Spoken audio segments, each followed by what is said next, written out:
Court శిక్షలు తప్పవు. కంచె భూముల వ్యవహారంలో తప్పు ఒప్పుకోవాలి. సీఎం మూర్ఖత్వంతో అధికారులు జైలుకు వెళ్తారు. ఎక్స్లో మాజీ మంత్రి కేటీఆర్ హాట్ కామెంట్స్. సుప్రీంకోర్టు కంచె గచ్చిబౌలి భూములపై విచారణ సందర్భంగా అధికారులపై ఆగ్రహం వ్యక్తం చేస్తూ చేసిన వ్యాఖ్యలపై గురువారం ఎక్స్ వేదికగా మాజీ మంత్రి బీఆర్ఎస్ వర్కింగ్ ప్రెసిడెంట్ కేటీఆర్ స్పందించారు. వందల బుల్డోజర్లతో ధ్వంసం చేసిన కంచె గచ్చిబౌలి అడవులను తిరిగి పునరుద్ధరించాలని, లేకుంటే సీఎం రేవంత్ రెడ్డికి కోర్టు శిక్షలు తప్పవు అని హెచ్చరించారు. హైదరాబాదు సెంట్రల్ యూనివర్సిటీ కంచె గచ్చిబౌలి భూముల వ్యవహారంలో రేవంత్ రెడ్డి తన తప్పు ఒప్పుకోవాలని డిమాండ్ చేశారు.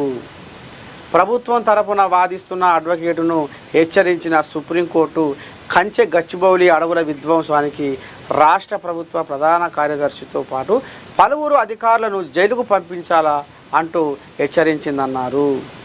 రేవంత్ రెడ్డి చేసిన తప్పులకు తెలంగాణ ప్రభుత్వ అధికారులు శిక్ష ఎదుర్కొనే పరిస్థితి నెలకొందన్నారు. తెలంగాణ ప్రభుత్వ అధికారులకు సుప్రీంకోర్టు హెచ్చరికలు జారీ చేసిందన్నారు. రేవంత్ రెడ్డి మూర్ఖత్వం వల్ల అధికారులు జైలుకు వెళ్లాల్సి వస్తుందన్నారు. ఇవన్నీ ఇంటికి తాను బాధ్యుడిని కాదని రేవంత్ రెడ్డి తప్పించుకునే అవకాశం లేదన్నారు.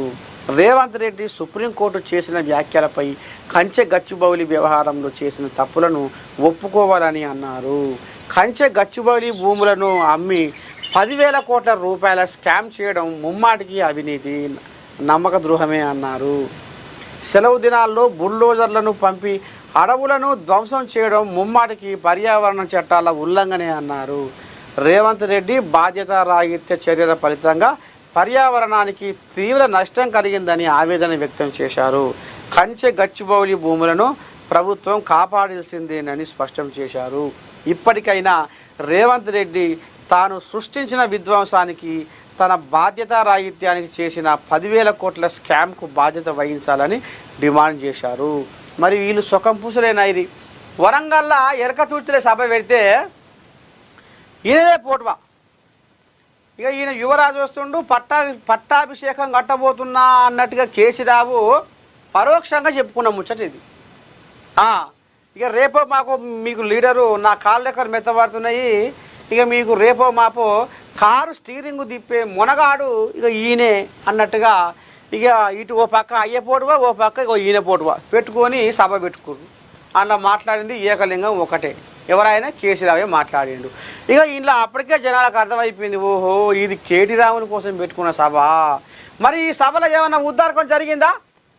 ఓ అమ్మా, ఇక మరి ఏడంగా పడితే ఆడంగా చెట్లు, కాలువలు, మన్ను మశాడం ఆగమాగం జగన్నాథం చేసి వీళ్ళ స్వార్థ రాజకీయం కోసము రైతన్నల పంట పొలాలలో ఉన్న చెట్లను కూడా పగ్గం పాడు చేసిర్రట.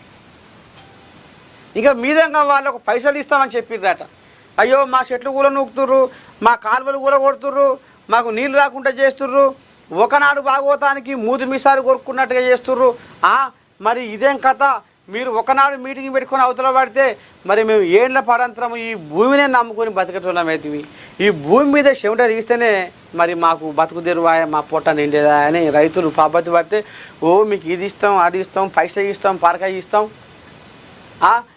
చెట్లు అమాయక రైతులను ఆగం చేసి ఆ సభ కోసము వీళ్ళ రాజకీయ స్వార్థ బుద్ధి కోసము చెట్లను పగ్గం పాడు చేసిరట. 100 ఎకరాల్లో చెట్లను మొత్తం 7 కాడికి జేసీబీలు పెట్టి నేలమట్టం చేసిరట.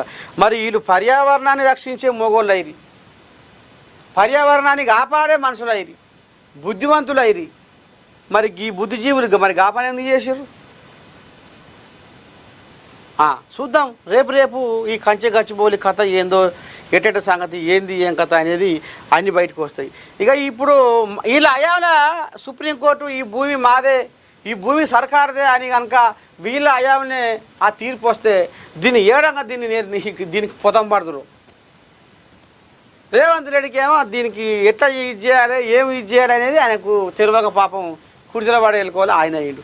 దీన్ని ఏ రకంగా పుటం పెట్టాలి, దీన్ని ఎట్లా పొతం పెట్టాలి, మూడో కంటికి తెలియకుండా దీన్ని ఏం చేయాలో అది చేదురు. వీళ్ళు అయావన జరిగితే సుప్రీంకోర్టు కనుక సర్కారు భూమి అని తీర్పిస్తే ఎప్పుడో దీన్ని కథం పట్టిద్దురు. అవి గసవంటి సుఖం పూసలు మళ్ళీ ఇప్పుడు ఊ అంటే అంటే ఇక నోటికి అన్నీ ఇక తీగ